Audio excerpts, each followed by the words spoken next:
सर्व लोकांची साक्षीमध्ये तसेच आपले जे संभाव्य जनप्रतिनिधी आहेत, जे ॲस्पिरंट्स आहेत, नागरिकांचा एक बृहत समूह इथे होता, त्यांची उपस्थितीमध्ये अत्यंत शास्त्रोक्त पद्धतीने, विघ्नरहित पद्धतीने पार पाडण्यात आली आहे।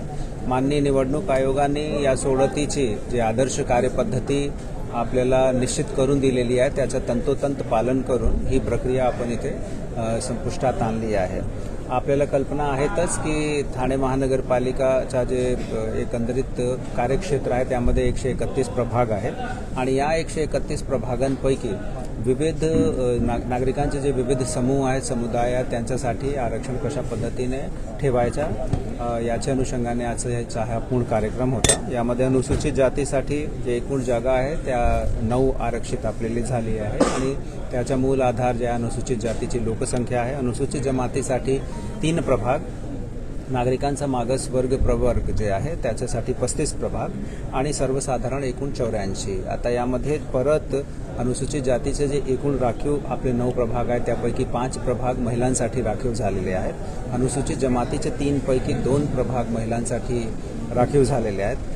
नागरिकांचा जे ओबीसी प्रवर्ग आहे त्याचे 35 पैकी 18 प्रभाग महिलांसाठी राखीव झालेले आहेत आणि सर्वसाधारण जे 84 आहे त्यापैकी 41 प्रभाग महिलांसाठी आरक्षित झालेले आहेत। ही पूर्ण प्रक्रिया सुटसुटीत आपण कंप्लीट केलेली आहे आणि या दरम्यान नागरिकांचा जे काही प्रश्न असतील, त्यांची काही शंका असेल, त्यांना पुन्हा काही खुलासेची, काही क्लॅरिफिकेशनची आवश्यकता असेल तर ते टप्पे निहाय आपण तोही खुलासा त्यांना देत गेलो आहे। आरक्षण सोडती इच्छुकांसाठी फार महत्त्वाची सोडत असते। या आरक्षण सोडतीचं वैशिष्ट्य तुम्ही काय सांगाल, कशा प्रकारची वैशिष्ट्य सांगायचं असेल तर मला असं वाटते 2 वैशिष्ट्य होते।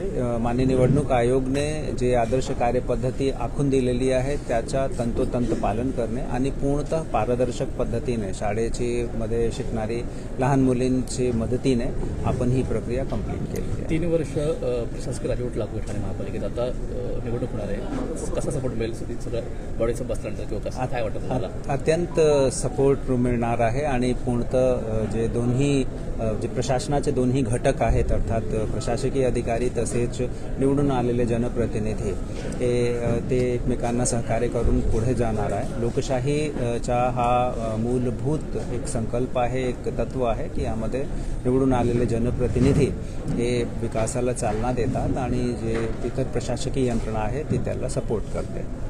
Thank you sir. Sir mic